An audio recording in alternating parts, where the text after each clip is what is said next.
மாற்று கட்சியிலே இருக்கிற எம்எல்ஏக்களை திருடுகிறான். எம்எல்ஏவை தான் திருடுகிறானா என்று பார்த்தால் எம்எல்ஏவை மட்டும் திருடவில்லை, தேர்தல் அறிக்கையே திருடி இருக்கிறான். தேர்தலுக்கு முன்னாலேயே தேர்தலிலே வென்று வந்தால் என்ன செய்வோம் என்று கூட சொல்ல தெரியாதவர்கள் அதிமுக காரன் களத்திலே இறங்கி மக்களோடு நின்று மக்கள் பிரச்சனைகளை தேர்தல் அறிக்கையாக கொடுத்தால் அதை அப்படியே காப்பி பேஸ்ட் பண்ணி இங்க போட்டான்.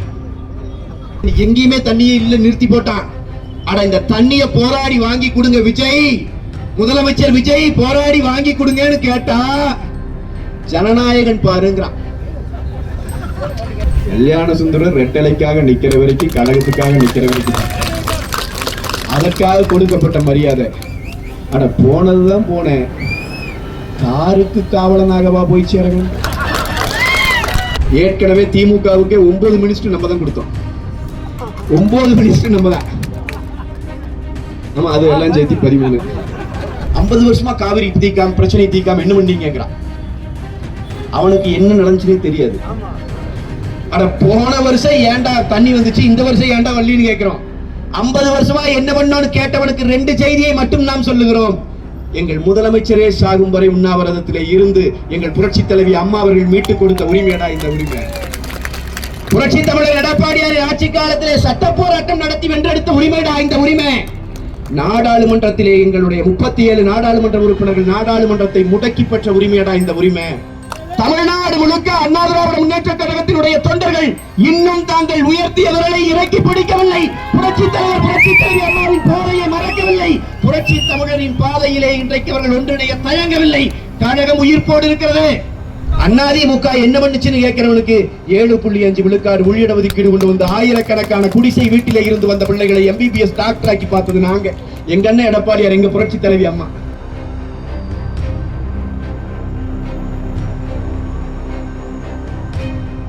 புரட்சி தலைவி அம்மா அவர்களினுடைய நீங்காத நினைவுகளை சுமந்து கழகத்தினுடைய பொதுச் செயலாளர், முன்னாள் முதலமைச்சர், அடித்து சொல்லுவோம் அடுத்த முதலமைச்சர் அண்ணன் எடப்பாடியார் அவர்களினுடைய மேலான ஆணைக்கிணங்க தமிழ்நாட்டிலே இன்றைக்கு நடைபெற்றுக் கொண்டிருக்கின்ற ஒரு ஒப்பனை அரசாங்கம், ஒரு பொய்க்கால் குதிரை அரசாங்கம், விஜய் தலைமையிலே நடந்து கொண்டிருக்கின்ற அந்த அரசாங்கம் இன்றைக்கு விவசாய கடனை தள்ளுபடி செய்கிறேன் என்று சொல்லி பொய் சொல்லி ஏமாற்றி ஆட்சிக்கு வந்து விவசாயிகள் வயிற்றில் அடிப்பதை கண்டித்தும், காவிரியிலே நம்முடைய உரிமைகளை மீட்பதற்கு எவ்வித முயற்சியும் எடுக்காமல் இருப்பதை கண்டித்தும், மேகதாதுவிலே கர்நாடகா அணை கட்ட துடிக்கிறான், அதற்கு துணை போகிற அறிவிலித்தனமான நடவடிக்கையிலே ஈடுபட்டுக் கொண்டிருக்கிற விஜய் அரசாங்கத்தை கண்டித்தும் நாடு முழுவதும் அனைத்திந்திய அண்ணா திராவிட முன்னேற்ற கழகத்தினுடைய தொண்டர்கள் விவசாயிகளை, விவசாய தொழிலாளர்களை, பொதுமக்களை ஒன்றிணைத்து நடத்தி கொண்டிருக்கின்ற இந்த கண்டன ஆர்ப்பாட்டத்தினுடைய அங்கமாக நம்முடைய புதுக்கோட்டை மாவட்டத்தில் இன்று நடைபெற்றுக் கொண்டிருக்கிற இந்த ஆர்ப்பாட்டத்தில் முன்னிலை வகித்துக் கொண்டிருக்கின்ற கழகத்தினுடைய போற்றுதலுக்கும் மரியாதைக்கும் உரிய வடக்கு மாவட்ட கழக செயலாளர், இந்திய தேசிய விவசாய சங்கத்தினுடைய தேசிய செயலாளர் அண்ணன் தனபதி அவர்கள் அனைவருக்கும் என்னுடைய வணக்கத்தை தெரிவித்து, பேரன்பு கொண்ட பெரியோர்களே, இந்த கண்டன ஆர்ப்பாட்டம் இன்றைக்கு தமிழ்நாடு முழுவதும் நடைபெறுகிறது. ஒரு அரசாங்கம் இன்னைக்கு தமிழ்நாட்டில் அமைஞ்சிருக்குது, ஒரு 3 மாசம் ஆச்சு, 100 நாள் தான் நிறைவடைந்திருக்கிறது. 100 நாளைக்குள்ளேயே மாற்று கட்சியிலே இருக்கிற எம்எல்ஏக்களை திருடுகிறான். எம்எல்ஏவை தான் திருடுகிறானா என்று பார்த்தால் எம்எல்ஏவை மட்டும் திருடவில்லை, தேர்தல் அறிக்கையே திருடி இருக்கிறான். தேர்தலுக்கு முன்னாலேயே தேர்தலிலே வென்று வந்தால் என்ன செய்வோம் என்று கூட சொல்ல தெரியாதவர்கள் அதிமுக காரன் களத்திலே இறங்கி மக்களோடு நின்று மக்கள் பிரச்சனைகளை தேர்தல் அறிக்கையாக கொடுத்தால் அதை அப்படியே காப்பி பேஸ்ட் பண்ணி இங்க போட்டான். என்ன விஜய் நினைச்சது என்னன்னா, என்ன ஆட்சிக்கா வர போறோம், 2 தொகுதி 3 தொகுதி ஜெயிச்சாலே பெரிய விஷயம், வாய்ப்பு இல்லைன்னு தான் சத்தியமா நினைச்சாரு. அவரு கெட்ட நேரம் ஆட்சிக்கு வந்துட்டார். நாம என்ன தேர்தல் அறிக்கை கொடுத்தோமோ நாம மகளிருக்கு அண்ணன் எடப்பாடியார் அவர்கள் முதலமைச்சரானால் அண்ணா திராவிட முன்னேற்ற கழகம் ஆட்சி அமைத்தால் மகளிருக்கு மாதந்தோறும் அனைத்து குடும்ப தலைவிகளுக்கும் மாதம் 2000 ரூபாய் வழங்குவோம் என்று அறிவித்தோம். இவன் பார்த்தான் தேர்தல் அறிக்கை, அதிமுக இப்படி சொல்லி இருக்கிறதா, நாங்கள் வந்தால் 2500 வழங்குவோம். நாம் சொன்னோம் ஆண்டுக்கு ஒரு வருடத்துக்கு 3 சிலிண்டர் ஒவ்வொரு குடும்பத்திற்கும் இலவசமாக வழங்குவோம். இவன் உடனே சொன்னான் நாங்கள் வந்தால் 6 வழங்குவோம். நாம் சொன்னோம் படித்த இளைஞர்கள் வேலை வாய்ப்பகத்தில் பதிவு செய்து வேலை இல்லாமல் இருந்தால் அவர்களுக்கு ஊக்கத்தொகை உதவித்தொகை வழங்குவோம் என்றோம். இவன் உடனே பார்த்தான் நாங்கள் வந்தால் 4000 வழங்குவோம். ஆனால் எடப்பாடியார் அறிவித்தால் அதிமுக ஆட்சிக்கு வந்தால் பேருந்துகளிலே மகளிர் விலையில்லா பயணம் இலவசமாக பயணிக்கலாம் என்றார். இவன் பார்த்தான் சரி நம்ம ஆட்சிக்கா வரப்போகிறோம் என்று சொல்லி நான் ஆட்சிக்கு வந்தால் அடுத்த நிமிடமே தமிழ்நாட்டில் இருக்கிற அனைத்து பேருந்துகளிலும் இலவசமாக பயணிக்கலாம் என்று சொன்னான். இப்படியே சொல்லிவிட்டு போனான். தமிழ்நாட்டினுடைய கெட்ட நேரம் ஆட்சிக்கு வந்து விட்டான். வந்த பிறகு இப்பொழுது பட்ஜெட் போட்டிருக்கிறான். தாய்மார்கள் இத்தனை பேர் நிற்கிறீர்கள், நான் கேட்கிறேன் 2500 ரூபாய் வந்திருக்கிறதா? கொடுத்திருக்கிறானா? ஆண்டுக்கு 6 சிலிண்டர் என்றால் 2 மாசத்துக்கு ஒரு சிலிண்டர் கொடுத்திருக்கணும். வந்திருக்கா? சிலிண்டர் இலவசமா வந்திருக்கா? படித்த பட்டதாரி இளைஞர்கள் யாருக்காவது உதவித்தொகை வந்து சேர்த்திருக்கிறதா? அப்ப பேருந்துல எத்தனை பேருந்துல இப்ப இலவசமா போலாம்? எல்லா பேருந்தும் போயிடலாமா? கொடுத்துட்டாரா? அப்ப இப்படி சாதாரண மக்களை, ஏழை மக்களை, படிப்பறிவு இல்லாமல் கூட இருக்கிற மக்களை விஜய் அழகா இருக்காரு, இந்த மனுஷன் வந்தா நல்லது பண்ணிடுவாரோன்னு நினைச்சு ஓட்டு போட்ட இந்த மக்களை வந்த 100 நாளிலேயே இந்த அரசு வஞ்சிக்கிறது. இதெல்லாம் ஒரு பக்கம் இருக்குதுன்னா அன்பான பெரியவர்கள் புரிந்து கொள்ள வேண்டும்.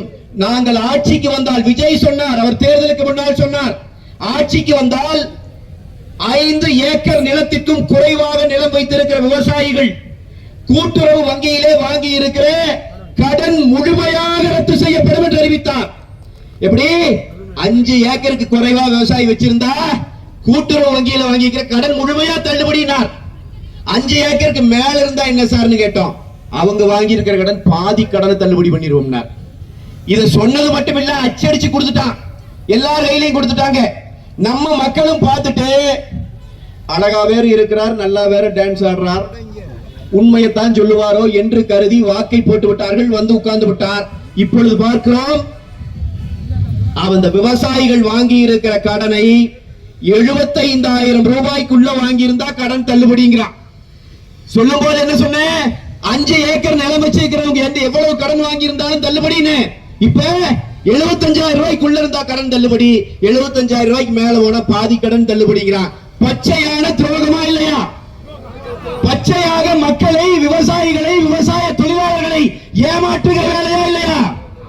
அப்ப வெள்ளையாக்குறவன், அழகாக்குறவன், பொய் சொல்ல மாட்டான்னு நினைச்சு ஓட்டு போட்ட மக்களை எவ்வளவு சாதாரணமா ஒரு நடிகன் மேலே உட்கார்ந்து கொண்டு ஏமாற்றுகிறான் என்பதை அன்பு மக்கள் புரிஞ்சுக்கணும். அதை சொல்லுவதற்கு தான் அதிமுக களத்தில் நிக்குது. நம்ம வீட்டுல இருக்கிற பெரிய விராட்டுதான் நம்முடைய அண்ணன் எடப்பாடியா இருக்கிறாரு. நம்மால அதனாலேயே ஓட்டு போட முட்டான் சில பேர். பாக்குற நம்ம வீட்டு மாதிரியே இருக்கிறாருங்க, நம்ம ஐயன் மாதிரியே இருக்கிறாரு, அவருக்கு இவரு பார்த்தா அழகா இருக்கிறாரு, வெள்ளை வெளியேன்னு இருக்கிறாரு, நடிகராக்குறாருன்னு போட்டா, நான் இப்பொழுது சொல்லுகிறேன், அண்ணன் எடப்பாடியார் அவர்களும் புரட்சி தலைவி அம்மா அவர்களும் முதலமைச்சராக இருக்கிற போது எனக்கு முன்னாடி அண்ணன் குறிப்பிட்டு சொன்னதை போல 17,000 கோடி விவசாய கடனை தள்ளுபடி செய்த இயக்கம் அனைத்து இந்திய அண்ணா திராவிட முன்னேற்ற கழகம். 17,000 கோடி விவசாய கடன் தள்ளுபடி பண்ணும். எத்தனை ஆயிரம் விவசாய தொழிலாளர்கள் கூட அதிலே பயன்பெற்றார்கள். ஒரு விவசாயி விவசாயம் பண்ணும் போது அவருக்கு இந்த கடன் தள்ளுபடி செய்தால் விவசாய தொழில் மேம்பட்டது. விவசாய தொழிலாளர்கள் அன்னைக்கு எவ்வளவோ பலனடைஞ்சாங்க. இன்னைக்கு முடிச்சோடு போட்டு உட்கார வச்சுட்டான், தலையில துண்டை போட்டு உட்கார வச்சுட்டான். இந்த வேகாத வெயில நாமே நின்று கத்துறோம், கத்த வச்சுட்டான். அப்ப ஓட்டு போட்ட மக்களும் சிந்திச்சு பார்க்கணும். இந்த நம்ம தம்பி தங்கைங்க, இந்த சின்ன பசங்க பிள்ளைங்க நம்ம கிட்ட வந்து எங்க தலைவருக்கு ஓட்டு போடு, எங்க தலைவருக்கு ஓட்டு போடுறான்ல, இப்ப அவனை கூட்டிட்டு வந்து வீட்டுக்குள்ள உட்கார வச்சு இங்க வா, கரண்ட் பில்லு 300 ரூபாய் கட்டிட்டு இருந்தேன், 2,500 ரூபாய் வந்து வைக்குது, உங்க தலைவன் தான் பண்ணிக்கிறான், பதில் சொல்லுன்னு நாம கேட்கணும். இப்போ அந்த குழந்தைகளை திட்டி பயன் இல்லை, அதுக்கு ஏமாந்துருச்சு பாவம். 20 வயசு 22 வயசு பசங்க பிள்ளைங்க ஏமாந்துருச்சு. அந்த குழந்தைகளுக்கு இப்ப நாம எடுத்து சொல்ல வேண்டிய நேரம். அதே போல இந்த அரசாங்கம் நம்முடைய உரிமைகளை காற்றிலே பறக்க விடுறான். தாய்மார்கள் இத்தனை பேர் இருக்கிறீங்க, நான் உங்களுக்கு சொல்றேன், இந்த வெயிலிலே நிற்கிற போதே நமக்கு இவ்வளவு கொடுமையான இந்த வெயில் அனுபவிச்சு நிற்கிற இவ்வளவு பிரச்சனை. ஆனா இந்த காவிரியில உரிமையை மீட்க வேண்டும் என்பதற்காக தமிழ்நாட்டில் இருந்த ஒரு தலைமகள் இந்தியாவின் திசை வழியே தன்னுடைய அரசியலால் திருப்பிய புரட்சி தலைவி அம்மா அவர்கள், அந்த மனித தெய்வம் இந்த காவிரி உரிமையை மீட்பதற்காக 4 நாட்கள் சொட்டு தண்ணீர் அருந்தாமல் உண்ணாவிரதம் இருந்தார். இந்த உரிமைக்காக அவர் போராடினார். தன்னுடைய உயிரை கொடுப்பதற்கும் தயாராக இருந்தார். புரட்சி தமிழக எடப்பாடியார் ஆட்சி காலத்திலே நம்முடைய நாடாளுமன்ற உறுப்பினர்கள் நாடாளுமன்றத்தையே முற்ற முழுவதுமாக முடக்கினார்கள். ஒட்டுமொத்த இந்தியாவும் தமிழ்நாட்டை திரும்பி பார்த்தது, காவிரியை திரும்பி பார்த்தா என்னடா பிரச்சனை காவிரியிலேன்னு அவ்வளவு பாடுபட்டு நாம் உச்ச நீதிமன்றத்தில் தீர்ப்பு வாங்கணும். உச்ச நீதிமன்றம் சொல்லுச்சு, தமிழ்நாட்டினுடைய அனுமதி இல்லாமல் அங்க எந்த அணையும் கட்டக்கூடாது, தமிழ்நாட்டுக்கு நீரை கொடுத்தாகணும். காவிரி நடுவர் ஆணையம் சொல்லுச்சு, தீர்ப்பெல்லாம் வாங்கியாச்சு. இப்ப ஜூன் 12ஆம் தேதி விவசாயிகள் தலைவர் இருக்கிறீங்க, உங்களுக்கு தெரியும், நமக்கு மேட்டூர் அணை திறந்திருக்கணும் இல்லைங்களா? ஜூன் மாசம் நமக்கு ஒரு 9 டிஎம்சி தண்ணி வந்திருக்கணும். ஜூலைல ஒரு 20 டிஎம்சி தண்ணி வந்திருக்கணும். மொத்தம் 30 டிஎம்சி தண்ணிக்கு 3 டிஎம்சி கூட வரல, ஒண்ணும் இல்ல. அணையே திறக்கல, திறக்க முடியல. தண்ணி இந்த தானே திறப்ப, தண்ணி அவன் விட்டா தானே வரும். என்னையா பண்ணின்னு கேட்டா, தண்ணி இல்லாம குடிக்கிறதுக்கு தண்ணி இல்லாம சன சாகுது. குறுவை சாகுபடி பண்ணவே முடியாதுங்கிற நிலைமை வந்துருச்சு. இப்ப நமக்கு கூட கால்வாய் பாசனங்கள் எடுத்து புதுக்கோட்டை மாவட்டத்திலே கூட அறந்தாங்கி உள்ளிட்ட பகுதிகள் எல்லாம் நமக்கு வந்து சேர வேண்டியது, எங்கேயுமே தண்ணியே இல்ல, நிறுத்தி போட்டான். ஆனா இந்த தண்ணிய போராடி வாங்கி கொடுங்க விஜய், முதலமைச்சர் விஜய் போராடி வாங்கி கொடுங்கன்னு கேட்டா ஜனநாயகன் பாருங்கிறான். ஃபர்ஸ்ட் ஷோ போய் பார்த்துட்டு தண்ணியாவது தவிடாவது, படம் பாரு, படம் பார்த்துட்டு குதி, நல்ல கழுதையாட்ட குதி, வெளியே ஓடிவா. பையன், நம்ம வீட்டு பையனை வாயும் வயிற்றையும் கட்டி படிக்க வைக்கிற பாருங்க. இந்த ஒரு பையன் படிச்சான்னா நம்ம குடும்ப நிலைமை மாறிடுன்னு கஷ்டப்பட்டு படிக்க வைக்கிறோம்ல, அந்த பையனை கூட்டிட்டு போய் கட் அவுட்டுக்கு பால் ஊத்த சொல்றான். குதிச்சானா இல்லையா? பாத்தீங்களா இல்லையா? இப்பவும் இந்த ரெட்டலக்காரன் தான், இந்த எம்ஜிஆர் கட்சிக்காரன் தான், இந்த அம்மா கட்சிக்காரன் தான், இந்த எடப்பாடியார் கட்சிக்காரன் தான் தெருவில் இறங்கி படம் பார்த்தா வயிறு நம்பாதுரா, தயவு செய்து தண்ணி விடுறதுக்கு போராடுறா என்று கேட்டு நிக்கிறோம். அப்ப திருவாளர் விஜய் அவர்கள் இந்த நாட்டினுடைய முதலமைச்சர் வாயே திறக்க மாட்டேங்கிறார். இங்க காங்கிரஸ்காரனை கூட்டணியில் சேர்த்திட்டாங்க. 60 வருஷம் பழசுங்க, 60 வருஷம் பழசு. அதை தூக்கிட்டு வந்து புதுசுன்னு உங்க வீட்டு கொடுத்தா எத்தனை ஆத்திரம் வரும் உங்களுக்கு? 60 வருஷமா இந்த காங்கிரஸ்காரனை உள்ள விடக்கூடாதுன்னு வச்சு வைக்கிறோம். என்னைக்கெல்லாம் ஆட்சியில் இருந்தானோ அன்னைக்கெல்லாம் தமிழர்களை கொன்று குவித்திருக்கிறான். 60 வருஷமா வச்சிருந்த படைய ஒன்ன தூக்கிட்டு வந்து இதோ புதிய மாற்றுங்கிறார் விஜய். கர்நாடகாவிலையும் காங்கிரஸ் ஆட்சி பண்றான், இங்கேயும் காங்கிரஸ் ஆட்சி. இந்த 2 பேரும் சேர்ந்து தமிழ்நாட்டினுடைய மக்களை இன்றைக்கு வஞ்சிக்கிறான். ஒரு நயவஞ்சக வேலை செய்யறான். தாய்மார்களுக்கு நான் சொல்றேன், பார்க்கறதுக்கு அழகா இருக்கிறாங்க, திரையில வந்து டயலாக் பேசுறாங்கிறங்காட்டி அவன் நல்லவன் அல்ல என்பதை நாம் புரிந்து கொள்ள வேண்டாமா? நம்முடைய முதலமைச்சர் விஜய் அவர்களும் நல்ல ஒரு குறிய வேலையை செய்யவில்லை, வஞ்சிக்கிறார், நேரடியாக மக்களை வஞ்சிக்கிறார். மேகதாதுவிலே அவன் அணை கட்டுவேன்கிறான்.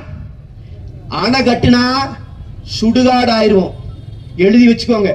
டெல்டா மாவட்டங்கள் குறிப்பா சுடுகாடு ஆயிரும். இந்த மாவட்டங்கள்ல வாழ முடியாத நிலைமை வந்துடும். ஆனா அவன் அணை கட்டியா தீர்மானம் கர்நாடகா. இங்கிருந்து பேச வேண்டிய முதலமைச்சர் வைப் பண்ணிட்டு இருக்காரு, ஒரு ரீல்ஸ் எடுத்து போட்டு வைப் பண்ணிட்டு இருக்கிறார். வைப் பண்றதுக்கு இப்ப புதுக்கோட்டையில இருந்தும் ஆள் கூட்டிட்டு போயிருக்காரு. இது பூரா இப்ப கூட சேர்ந்து எல்லாம் கால கொடுமை கருமம் அளவு. நாங்க வந்து பின்னாடி நின்னோம், கூடவே நின்னோம், ஓடி ஓடி உழைச்சோம், எல்லாம் பண்ணி கொடுத்தோம். எதுக்கு தெரியுமா? கல்யாண சுந்தரம் வந்தான்னு இத்தனை பேர் அண்ணங்கள்லாம் வந்து வணக்கம் சொல்றாங்க, ஒரு சால்வு போடுறாங்க. எதுக்கு? கல்யாண சுந்தரம் பெரியதுன்னா. கல்யாண சுந்தரம் ரெட்டலைக்காக நிக்கிற வரைக்கும், கழகத்துக்காக நிக்கிற வரைக்கும், அதற்காக கொடுக்கப்பட்ட மரியாதை. ஆனா போனதுதான் போனேன், காருக்கு காவலனாகவா போய் சேர வேண்டும்? நீங்கள் உங்களுக்கு மானம் மரியாதை பற்றி கவலை இருக்காது, எங்களுக்கு கொஞ்சம் வெட்கமாய் இருக்கிறதே. என்னடா கிரகம் நாங்க இப்படி வச்சிருந்தோமே. ஆனால் பிரச்சனை இல்லை என் அன்பு சொந்தங்களை, நான் சொல்லுகிறேன், கூடி நிற்கிற கூட்டத்தை பார்க்கிற போது யாரெல்லாம் வேலை செய்ய முடியாதபடிக்கு தடுத்து வைக்கப்பட்டிருக்கிறார்களோ அவர்கள் எல்லாம் எழுந்து வேலை செய்ய களம் வந்திருக்கிறது, காலம் வந்திருக்கிறது. புரட்சி தலைவி அம்மா அவர்களினுடைய ஆன்மா இந்த இயக்கத்தை இன்னும் வழி நடத்துகிறது என்பதற்கு இதைவிட என்ன எடுத்துக்காட்டு உங்களுக்கு வேண்டும் தோழர்களே? நாம் இன்றைக்கு இருக்கிறோம், இந்த கழகம் இருக்கிறது. இப்ப மாவட்ட கழக செயலாளர் நாங்க சந்திக்கிற போது எம்பிபிஎஸ் படிக்கிற மாணவர்கள், மருத்துவக் கல்லூரியில படிக்கிறவர்கள், வழக்கறிஞர்கள், பொறியாளர்கள், எத்தனையோ படித்த இளைஞர்கள் இன்றைக்கு கழகத்தை நோக்கி வருகிறார்கள் என்று சொன்னால் 7.5 சனி நீங்கி இருக்கிறது என்பதை புரிந்து கொள்ள வேண்டும். இனி சூக்கர திசைதான், ஒரு வயலும் தடுத்து நிறுத்த முடியாது. எனவே கழகத்தினுடைய இந்த கழகத்திலிருந்து நிறைய கொண்டு போன அதெல்லாம் நம்ம மறுக்கல. ஏற்கனவே திமுகவுக்கு 9 மினிஸ்டர் நம்ம தான் கொடுத்தோம், 9 மினிஸ்டர் நம்ம தான். ஆமா, அது எல்லாம் சேர்த்து 13 அத்தனை நம்ம தான் கொடுத்து வச்சிருந்தோமா. இப்ப இவர் வர்றாரு, இவருக்கு கொஞ்சம் கொடுக்குறோம். அவன் என்ன பண்ணான்னா நம்ம கிட்ட மினிஸ்டர் அந்தவங்கள கூட்டிட்டு போயிட்டான், நம்ம கிட்ட சட்டமன்ற உறுப்பினர் அந்தவங்கள கூட்டிட்டு போயிட்டான். ஒருத்தர் சும்மா முதலமைச்சர்னு சொல்லி வச்சிருந்தோம், அவரையே கூட்டிட்டு போயிட்டான். ஆனால் நீங்கள் ஒன்றை கவனியுங்கள் என் அன்பு சகோதரர்களே, கழகத்தினுடைய தொண்டர்களே, தோழர்களை கவனியுங்கள். எம்எல்ஏவை கூட்டிட்டு போனா, அமைச்சரை கூட்டிட்டு போனா, முதலமைச்சரை கூட கூட்டிட்டு போனா இந்த கழக தொண்டனினுடைய கணுக்கால் ரோமத்தை கூட தொட முடியல. ஒரு தொண்டனும் நகரல. தமிழ்நாடு முழுக்க அண்ணா திராவிட முன்னேற்ற கழகத்தினுடைய தொண்டர்கள் இன்னும் தாங்கள் உயர்த்திய விரலை இறக்கி பிடிக்கவில்லை. புரட்சி தலைவர், புரட்சி தலைவி அம்மாவின் பாதையை மறக்கவில்லை. புரட்சி தமிழரின் பாதையிலே இன்றைக்கு அவர்கள் ஒன்றிணைய தயங்கவில்லை. கழகம் உயிர்ப்போடு இருக்கிறது. மாவட்டத்தில் ஒவ்வொரு மாவட்டத்திலையும் இன்னைக்கு இந்த கழகம் இவ்வளவு உயிர்ப்போடு இன்னைக்கு ஆர்ப்பாட்டத்தை நடத்துதுன்னா எவ்வளவு வலுவா இருக்கிறோம்ங்கிறத பாருங்க. அப்ப நாம நின்று களத்திலே இந்த வேலையை செய்ய என்றைக்கும் தயங்கவில்லை. மக்களுக்காக, விவசாயிகளுக்காக, விவசாய தொழிலாளர்களுக்காக, மீனவர்களுக்காக நாம் நிற்கிறோம். என் அன்பு சொந்தங்களுக்கு நான் சொல்லுகிறேன், இன்றைக்கு அமைந்திருக்கிற அரசு தமிழ்நாட்டினுடைய இந்த உரிமைகளை முழுக்க அடகு வைக்கிறது. விஜய் அவர்கள் பேசுகிற போது சட்டமன்றத்தில் எழுந்து பேப்பரை பார்த்து படிக்கிறார். படிக்கிற போது சொல்றாரு, நானே கர்நாடகா போகலாம் என்று இருந்தேன். எனக்கெல்லாம் உண்மையிலே நெஞ்சு வலியே வந்துருச்சு. இங்க நீங்க ஒண்ணு வேண்டாங்க, நம்ம சும்மா சாதாரணமா விவசாய தொழிலாளர்கள் நிலத்துக்கு போய் களை எடுத்துட்டு இருப்பாங்க பாருங்க, அவியில் ஒருத்தர் கூப்பிட்டு கேட்டாலே அவி சொல்லிடுவாங்க காவிரியில் என்ன பிரச்சனை, எத்தனை நாள் ஓடிட்டு இருக்குதுன்னு. ஒரு நாட்டின் முதலமைச்சர் போகலாம் என்று நினைத்தேன், ஏன் போகல, அவர் வர வேண்டாம் என்று சொல்லிவிட்டார். ஐயோ அந்தவா, விஜயபாஸ்கர் சரியான இடத்துக்கு தான் போயிருக்கிறார். மானம் மரியாதை இருக்கிறவனோடு அவரால் புழங்க முடியாது. சரியாகத்தான் போயிருக்கிறார், தவறில்லை. அவருக்கு நம் வாழ்த்துக்களை தெரிவித்துக் கொள்கிறோம். நான் கேட்கிறேன், ஏற்கனவே பேசி இது என்ன சொல்றாங்கம்மா, காப்பி அடிக்கிறதுன்னு ஒண்ணு இருக்குதுங்க. காப்பி அடிக்கிறது எப்படி காப்பி அடிக்கிறது? உன்னை பார்த்து அப்படியே அடிக்கிறது. ஈ அடிச்சாங்க காப்பிம்பாங்க. காப்பி அடிச்சு எழுதிட்டு இருந்தான பையன் பக்கத்துல இருக்கிறவனை பார்த்து, அவன் பேப்பர்ல ஒரு ஈ உட்கார்ந்து இருக்குது, அந்த எழுதிட்டு இருக்கிறவன் ஈ அடிச்சுக்கிறான். இவன் ஈய தேடி பிடிச்சி ஈய வச்சு அடிச்சுட்டு அப்புறம் எழுதுனானா, அதான் ஈ அடிச்சாங்க காப்பி, அப்படியே அடிக்கிறது. இப்ப இவன் நம்ம கிட்ட என்னங்கிறான், புரட்சி தலைவர் அவர்கள் கர்நாடகா போய் பேசவில்லையா? இல்ல, புரட்சி தலைவர் கூட ஒப்பிடுற ஆளாயா நீங்க? அவர் தலைவரியா? புரட்சி தலைவர் போனார், பேசினார், காவிரியிலே உரிமை பெற்று கொண்டு வந்தார், உண்மை சத்தியம்.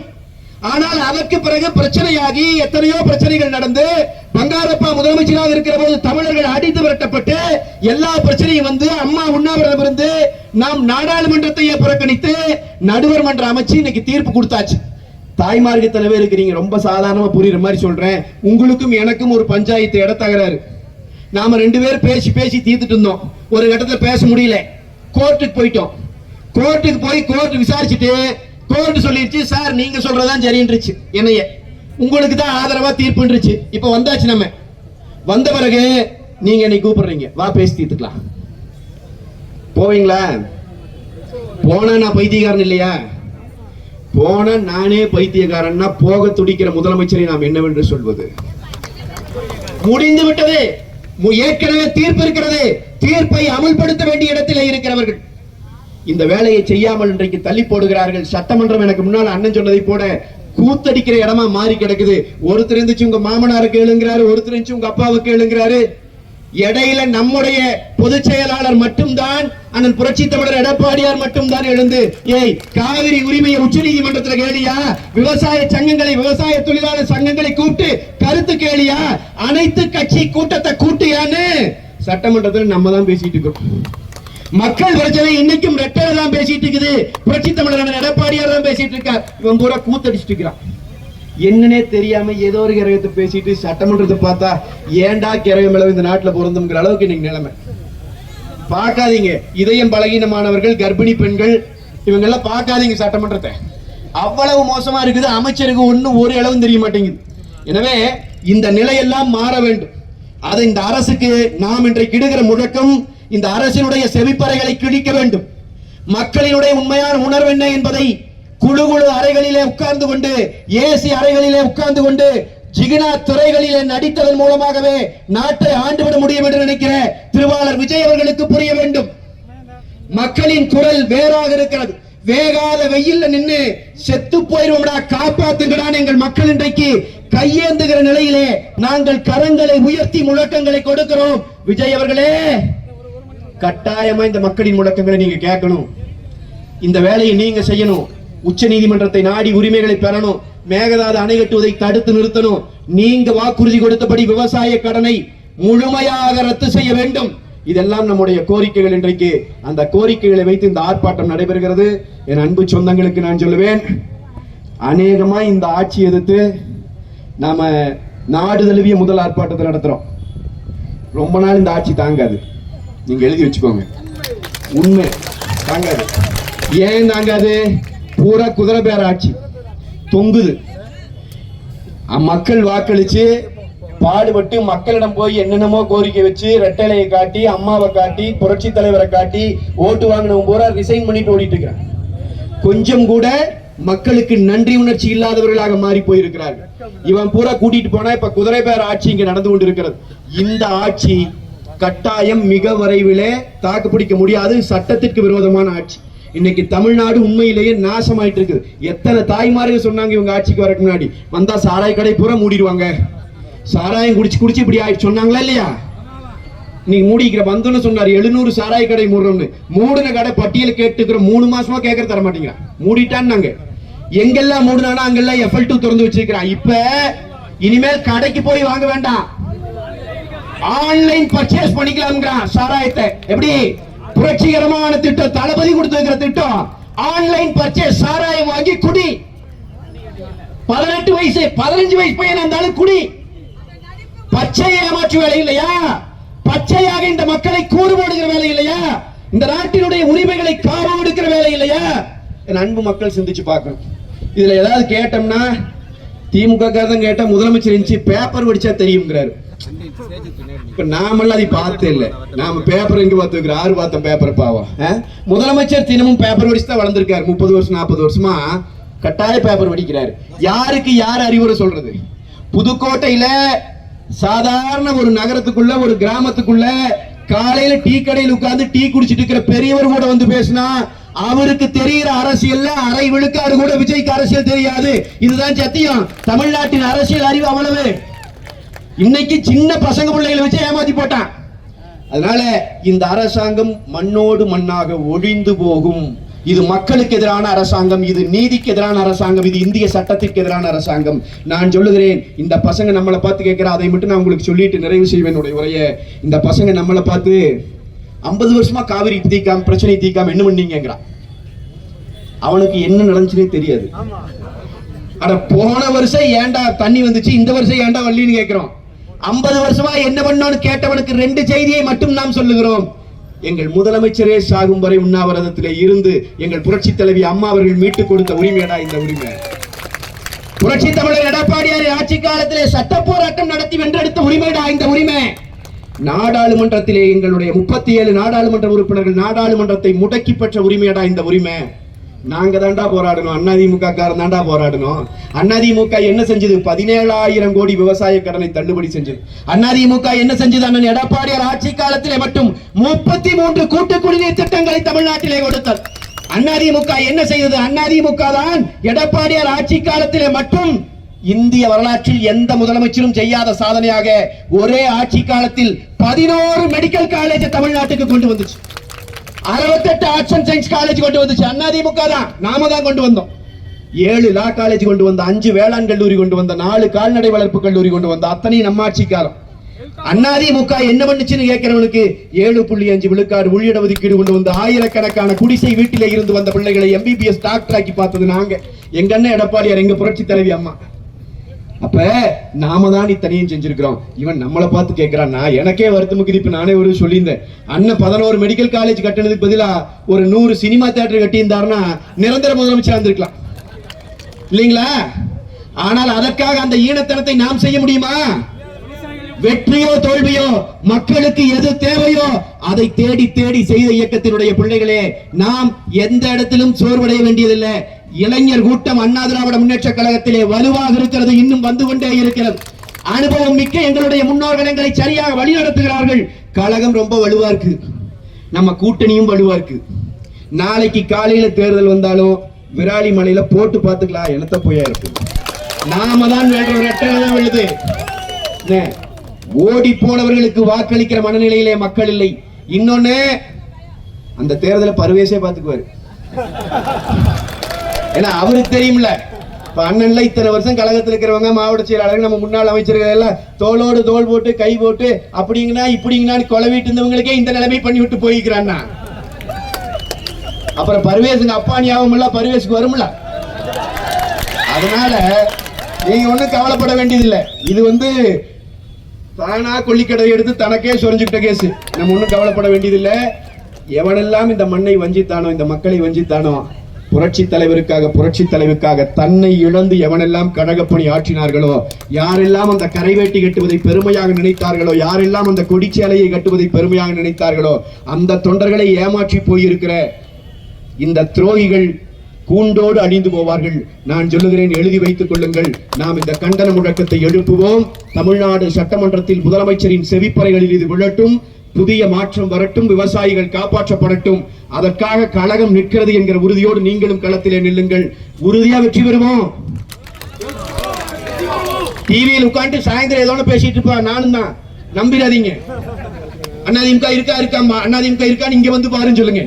டிவியில் இருக்கா, டிவியில் இல்லையாங்கிறது நல்ல பிரச்சனை.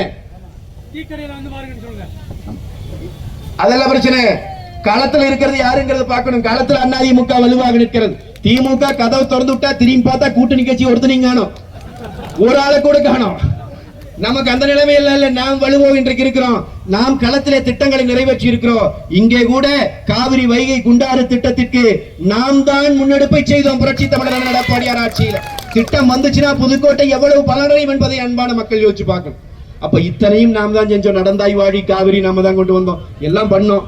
சரி, நம்ம பிள்ளைகளுக்கு சொல்லுவோம், தெரியாம இந்த முறை வாக்களித்து விட்ட நம்ம வீட்டுல இருக்கிற தம்பி தங்கைகள் யாராவது இருந்தாங்கன்னா அவங்களுக்கும் சொல்லுங்க, அவங்களை திட்டாதீங்க, பாவம் அந்த குழந்தைகள் ஏமாந்து போச்சு. இப்பதான் ஒன்னொன்னா ரீல்ஸ் போடுது. அதனால அந்த குழந்தைகள் எல்லாம் ஏத்துக்கிட்டு சரியான பாதையிலே, புரட்சி தலைவரின் பாதையிலே, புரட்சி தலைவி அம்மா அவர்களினுடைய பாதையிலே, அண்ணன் எடப்பாடியாருக்கு அவர் தலைமையிலே நாம் அணிவகுப்பதற்கு நாம் அணியமாவோம்.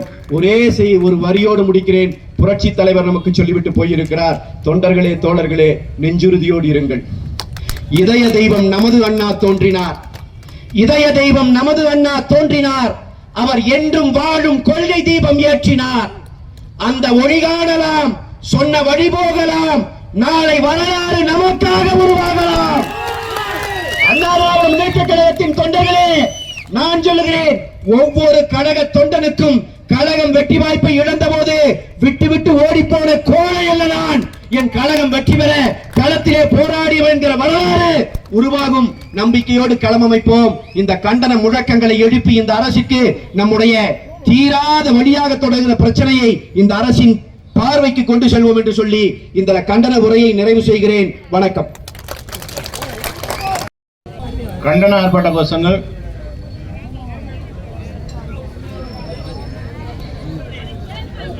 கண்டிக்கிறோம் கண்டிக்கிறோம் கண்டிக்கின்றோம் கண்டிக்கின்றோம் தாவேக அரசை கண்டிக்கின்றோம். தாவேக அரசை கண்டிக்கின்றோம். குதிரை பேர அரசாங்கத்தை கண்டிக்கின்றோம். குதிரை பேர அரசாங்கத்தை கண்டிக்கின்றோம். கண்டிக்கின்றோம் கண்டிக்கின்றோம். கண்டிக்கின்றோம் கண்டிக்கின்றோம். தாவேக அரசை கண்டிக்கின்றோம். தாவேக அரசை கண்டிக்கின்றோம். குதிரை பேர அரசை கண்டிக்கின்றோம். குதிரை பேர அரசாங்கத்தை கண்டிக்கின்றோம். கண்டிக்கின்றோம் கண்டிக்கின்றோம். கண்டிக்கின்றோம் கண்டிக்கின்றோம். கொடுத்த வாக்குறுதியை நிறைவேற்றாமல் மக்களை ஏமாற்றி வரும் ரீல்ஸ் முதலமைச்சரை கண்டிக்கின்றோம்.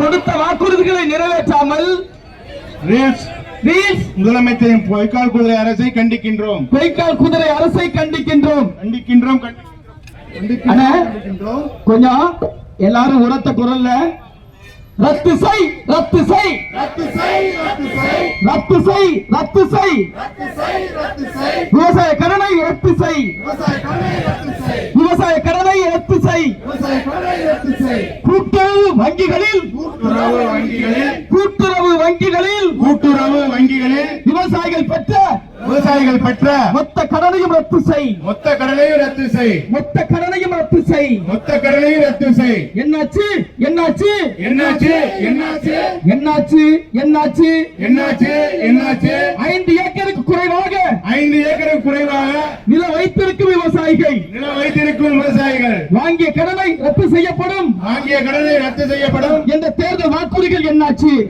ஏமாற்றாதே ஏமாற்றாதே பொய்க்கால் குதிரை அரசின் முதலமைச்சரே, பொய்க்கால் குதிரை முதலமைச்சரே, உங்களை நம்பி வாக்களித்த உங்களை நம்பி வாக்களித்த உங்களை நம்பி வாக்களித்த உங்களை நம்பி வாக்களித்த மக்களை ஏமாற்றாதே ஏமாற்றாதே ஏமாற்றாதே ஏமாற்றாதே ஏமாற்றாதே ஏமாற்றாதே. எத்தனை நடிப்பு எத்தனை நடிப்பு எத்தனை நடிப்பு எத்தனை நடிப்பு எத்தனை நடிப்பு எத்தனை நடிப்பு எத்தனை நடிப்பு. தேர்தல் நேரத்தில் மேடை ஏறி தேர்தல் நேரத்தில் மேடை ஏறி எத்தனை நடிப்பு எத்தனை நடிப்பு எத்தனை நடிப்பு எத்தனை நடிப்பு. ரீல்ஸ் போட்டு வாக்குறுதிகளை போட்டு வாக்குறுதிகளை அள்ளி அள்ளி கொடுத்தாயே, அள்ளி அள்ளி கொடுத்தாயே, ரியலில் அதை செய்தாயா? நேரில் அதை செய்தாயா? ரியலில் அதை செய்தாயா? நேரில் அதை செய்தாயா? கீழே உழைக்கும் மக்களுக்கு உறுதுணையாக உழைக்கும் மக்களுக்கு உறுதுணையாக உழைக்கும் மக்களுக்கு உறுதுணையாக உழைக்கும் மக்களுக்கு உறுதுணையாக என்றும் நாங்கள் இருந்திடுவோம் என்றும் நாங்கள் இருந்திடுவோம் என்றும் நாங்கள் இருந்திடுவோம் என்றும் நாங்கள் இருந்திடுவோம். புரட்சி தலைவர் புரட்சி ரூபாய் விவசாய கடன் தள்ளுபடி செய்யப்பட்டது. விவசாய கடன் தள்ளுபடி செய்யப்பட்டது. தெரிகிறதா தெரிகிறதா தெரிகிறதா தெரிகிறதா தெரிகிறதா தெரிகிறதா தெரிகிறதா தெரிகிறதா. தமிழகத்தை வஞ்சித்து தமிழகத்தை வஞ்சித்து மேகதாதுவில் அணை கட்ட மேகதாதுவில் அணை கட்ட மேகதாதுவின் அணை கட்ட மேகதாதுவில் அணை கட்ட கர்நாடக அரசு எடுத்து வரும் கர்நாடக அரசு எடுத்து வரும் நடவடிக்கை தெரிகிறதா நடவடிக்கை தெரிகிறதா தெரிகிறதா தெரிகிறதா புரிகிறதா புரிகிறதா புரிகிறதா புரிகிறதா. தாவேக அரசே புரிகிறதா? தாவேக அரசே புரிகிறதா? மேக 8 மாவட்டங்கள் பாலைவனமாகும். 8 மாவட்டங்கள் பாலைவனமாகும். ஒப்பனை முதலமைச்சர் புரிகிறதா? ஒப்பனை முதலமைச்சர் புரிகிறதா? ரீல்ஸ் முதலமைச்சரே புரிகிறதா? ரீல்ஸ் முதலமைச்சரே புரிகிறதா? கடைசி வாழ்க வாழ்க வாழ்கவே வாழ்க வாழ்க வாழ்கவே வாழ்க வாழ்க வாழ்கவே வாழ்க வாழ்க வாழ்கவே பேரறிஞர் அண்ணாவின் புகழ் வாழ்கவே பேரறிஞர் அண்ணாவின் புகழ் வாழ்கவே புரட்சி தலைவரின் பெரும்புகழ் வாழ்கவே புரட்சி தலைவர் புகழ் வாழ்கவே புரட்சி தலைவின் நெடும்புகப்போம் அணிவகுப்போம் அணிவகுப்போம் அணிவகுப்போம். புரட்சி தமிழரின் பாதையிலே புரட்சி தமிழரின் பாதையிலே புரட்சி தமிழரின் பாதையிலே புரட்சி தமிழரின் பாதையிலே அணிவகுப்போம் அணிவகுப்போம் அணிவகுப்போம் அணிவகுப்போம். கழக தொண்டர்கள் அனைவரும் கழக தொண்டர்கள் அனைவரும் கழக தொண்டர்கள் அனைவரும் கழக தொண்டர்கள் அனைவரும் அணிவகுப்போம் அணிவகுப்போம் அணிவகுப்போம் அணிவகுப்போம். அரணாய் நிற்போம் அரணாய் நிற்போம் அரணாய் நிற்போம் அரணாய் நிற்போம். தமிழர்களின் உரிமைகளை தமிழர்களின் உரிமைகளை தமிழர்களின் உரிமை முன்னேற்ற கழகம் அனைத்து இந்திய அண்ணா திராவிட முன்னேற்ற கழகம் என்றும் நிற்கும் என்றும் நிற்கும் என்றும் நிற்கும் என்றும் நிற்கும் என்று நிற்கும் என்றும் நிற்கும் என்றும் நிற்கும் என்றும் நிற்கும். கண்டிக்கின்றோம் கண்டிக்கின்றோம் கண்டிக்கின்றோம். வடக்கு மாவட்ட கழகத்தின் சார்பில் வடக்கு மாவட்ட கழகத்தின் சார்பில் தெற்கு மாவட்ட கழகத்தின் சார்பில் தெற்கு மாவட்ட கழகத்தின் சார்பில் கிழக்கு மாவட்ட கழகத்தின் சார்பில் கிழக்கு மாவட்ட கழகத்தின் சார்பில் வன்மையாக கண்டிக்கின்றோம் கண்டிக்கின்றோம் வன்மையாக கண்டிக்கின்றோம். நாளைக்கு அரசை கண்டிக்கின்றோம். நாளைக்கு அரசை கண்டிக்கின்றோம்.